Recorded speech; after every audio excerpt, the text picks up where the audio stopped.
Hello and welcome to Tour Obscure. And if I was sat in this spot 12 years ago, it would have looked a little bit something like this. This is the former Staybrite Steelworks in Sheffield, one of the most renowned steelworks in the world. But today, all what remains is a pile of bricks and reminders of the once lavish tile interior. So join me to find out all about this place.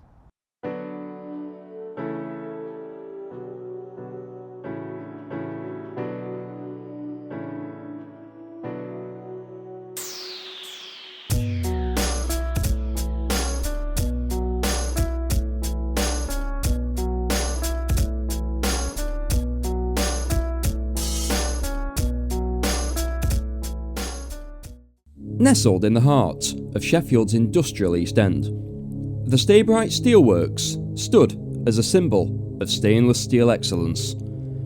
Most of the site was built in 1907 and underwent significant modernisation in the 1950s. Despite being at the centre of heavy industry, the interior was adorned with intricate and stunning tilework. The Staybrite name was recognised worldwide, with their products being regarded as the gold standard in the industry. As the steel industry in the late 20th century began to decline, Staybrite Steelworks was not spared and shared the same fate as many of Sheffield's other steelworks. By 2012, the steelworks still stood, though in a state of decay and abandonment. And in 2013, the bulldozers finally arrived, clearing much of the site, but leaving behind a few buildings, along with some remarkable relics from a bygone era.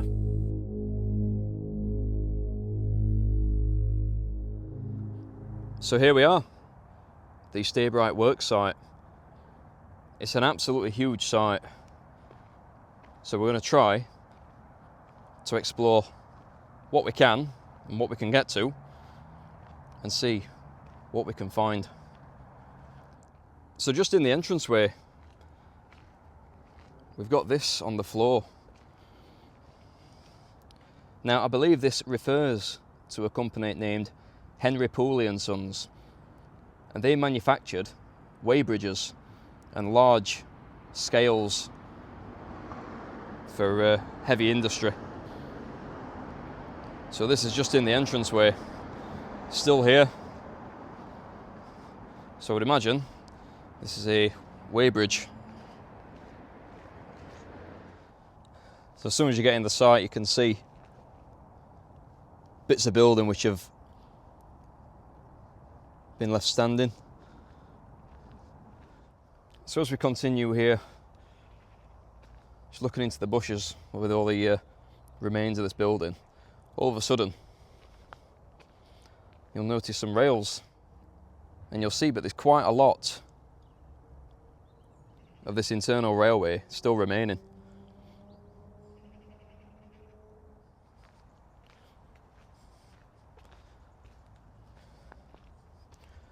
And you can see where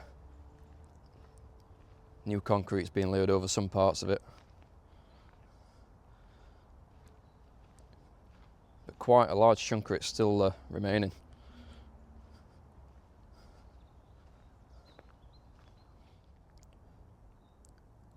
So these tracks would have been used to take some of the very, very heavy items which were cast here around this site. And I would have imagined they would have continued on a lot further than what they actually do here. They've obviously been cut off at some point during demolition work.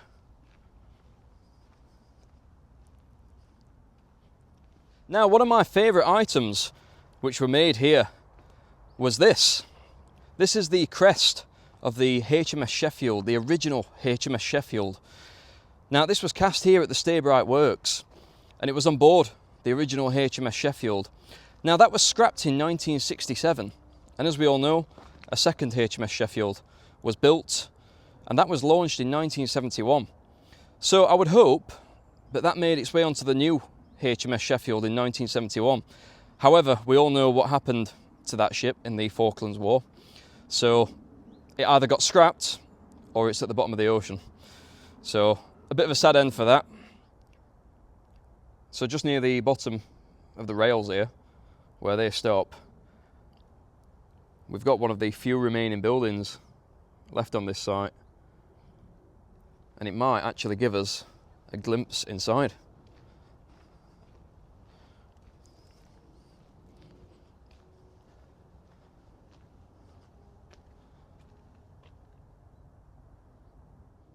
So there's nothing much in here to see.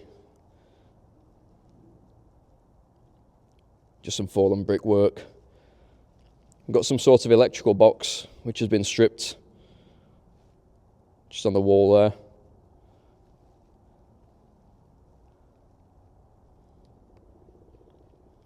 And Rick has been here. And you can see just at the back there, it looks like there's potentially been a door what's been bricked up. And with the railway more or less immediately to the back of this building, that potentially led up to the railway, whether there was a small sidings there where items were dropped off and loaded into here maybe.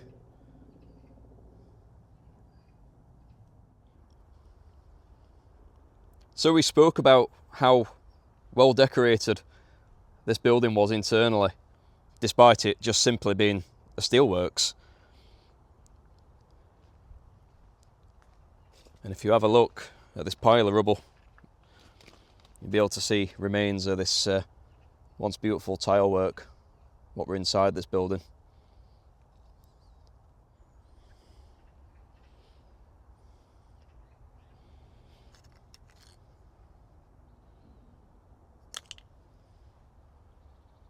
Now, one of the most unusual items which were cast here at Staybrite goes by the name of the Staybrite bowl. This was a huge stainless steel 1-ton bowl, and it was made here, I believe, to showcase what they could actually do here at the Staybrite Works. It toured different exhibitions, not only in the country, but worldwide as well. It actually went to South Africa for an exhibition. Now, this bowl even ended up on TV. In 1971, the show It's a Knockout was filmed in Sheffield at the recreation ground in Arbourthorne. And that was kind of the last we heard of it. It ended up coming back to Staybrite to be stored, and that was the last known location of it. Ever since, I can't find any information about the Staybrite bowl. So who knows where it is? Maybe it's underneath all these bricks. I would hope not. But if any of you have any information on the Staybrite bowl, drop it in the comments below. It would be very interesting to find out. We shall carry on with our journey through the former Staybrite Steelworks. I would say we're only about a third of the way through at the moment. And you can see just there where the railway would have been, the Sheffield District line.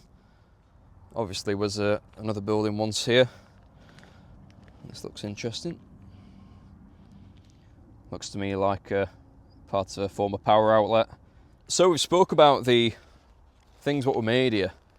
And usually, believe it or not, most of my videos I'm quite good at remembering things and not having to read off a script or anything like that. But for this one, I've actually had to write it down on a piece of paper because, well, you'll understand why. So made here on the Staybrite site were the doors to the boardroom of the South African Mutual Life Assurance Society in Cape Town. And you can see a picture of those doors right here. So these grand doors, which are in the boardroom of, which I'm assuming would have been quite a grand building in itself, were made right here on the Staybrite site.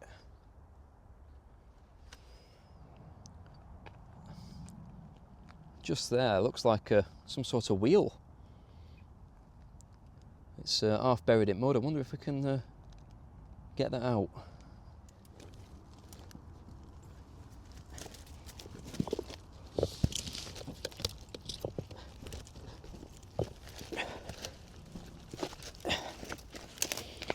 This is stuck really, really solidly. It's probably been 8 years.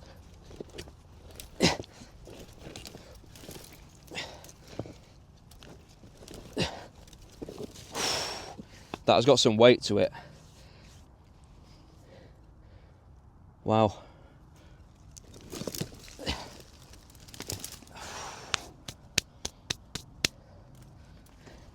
It's absolutely covered in spider webs and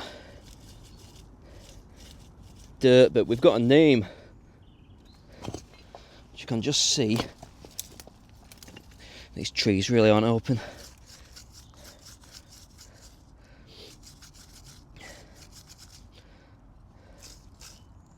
Ooh, that spider were absolutely massive. Not a fan of spiders, not a fan. Okay, so the name on it is Lister. So hopefully, through the power of editing, I can research where this has come from, or what it was from, and I can maybe put it on your screen now.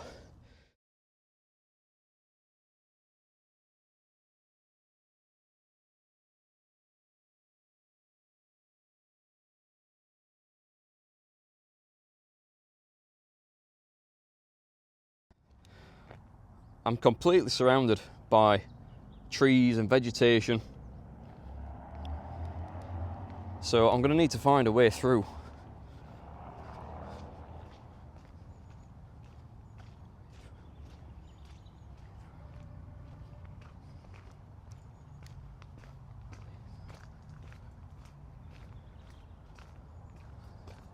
Could be promising.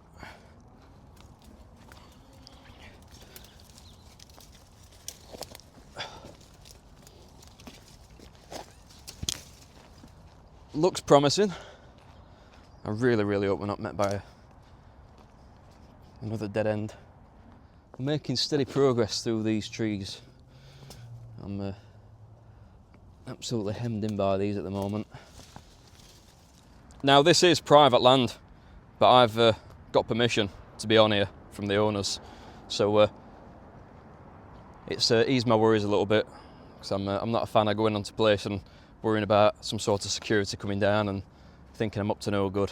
So we're going to head up towards the old boiler room now, and apparently there is some tunnels on the boiler room section. I'm not sure in what capacity or how big, but we're going to have a look and see if we can find them and have a little see inside. Oh wow, Jesus.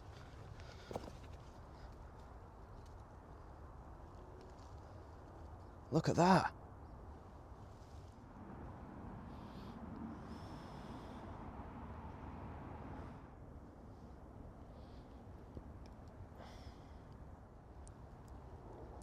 So that is the cellar of the Staybrite works.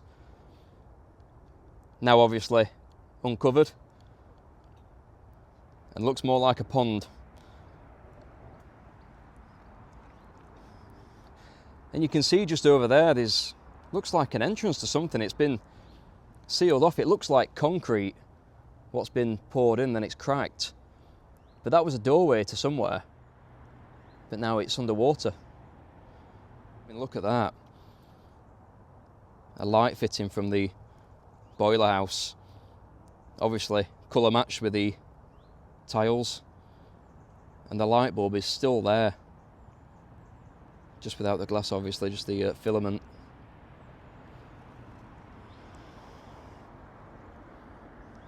And you can see just there, it looks like one of these underground buildings. A little window just there. But what went on down here, I could not tell you. But we've got a great community on this channel, and a lot of people that know a lot about a bit of everything. So drop a comment if you know, or even worked here, what went on down here.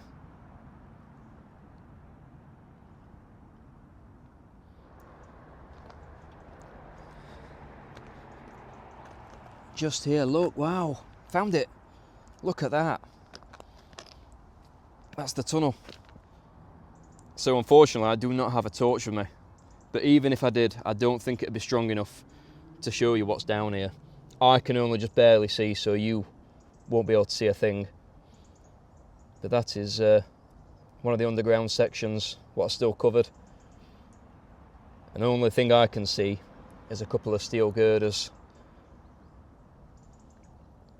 And that is it. I can see a slight reflection, so there's some water down there as well.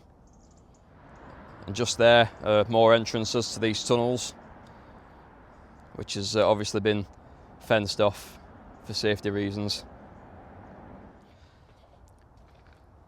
Now, coming here today, my aim was to hopefully find some of the tiles from the boiler house.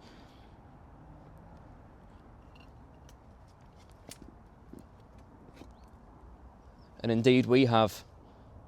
So in the rubble of the boiler house here, there is absolutely loads of this tile and some quite interesting bits what I've seen as well. So what I'm going to do is, I'm going to go and have a search, and I'm going to bring the best bits back and we'll have a look at them.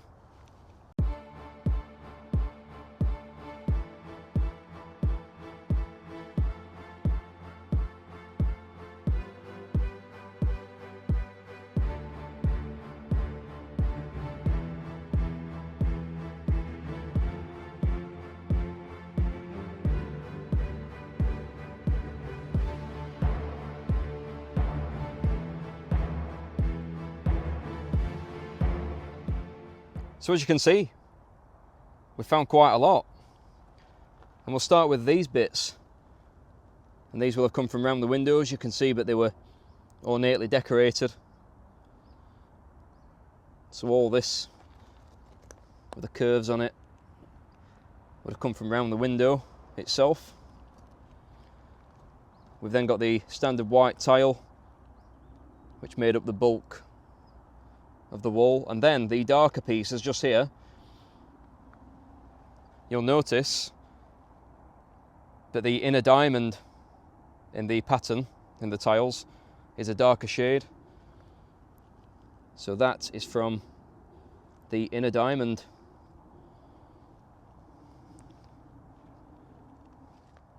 So some interesting finds there, but it's time to leave this part behind now.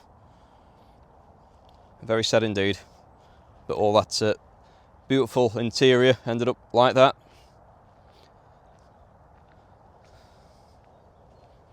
So today we're looking at the site where it's nothing more than a big pile of bricks on the ground. But John Ohm, a photographer from Sheffield, took these amazing photos, and it just shows what this site would have looked like shortly before demolition.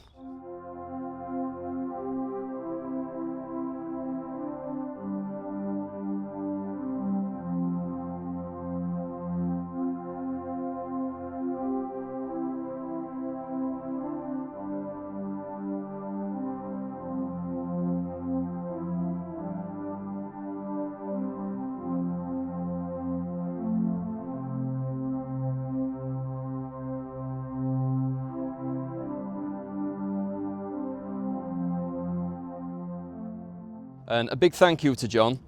Go and show John some love because he supported this video. So go and show him some support. Like his Facebook page, Photography by John Ohm. He does some brilliant, brilliant street scenes. So you might even spot yourself in one of them. It's all around the local area as well. So go and show John some love. Photography by John Ohm on Facebook. So if you remember in last week's video when we were at Crouch looking at the nearly lost buildings of Crouch, I put a question out to you all. I pointed out a tower on top of the old quarry and I asked you to name what it were. Well, Steve Bland has commented and said it's a war memorial from the First World War. Is it? I don't know. It's you guys what need to answer all these questions. So if you've not seen it, go and watch the last video. You'll see what I mean. And then pop back in the comments and let me know exactly what it is. And we are rapidly losing sunlight. So I think it might be time to start heading home. So that is everything from Staybrite. This once famous steelworks is now nothing more than, well, a pile of rubble. And its once grand tile interior, let's just say it's seen better days. If you like the video, hit the subscribe button, the like button, all that good stuff. YouTube has a new hype button, so hit that as well. Thank you very much for joining me, and until next time, I'll see you later.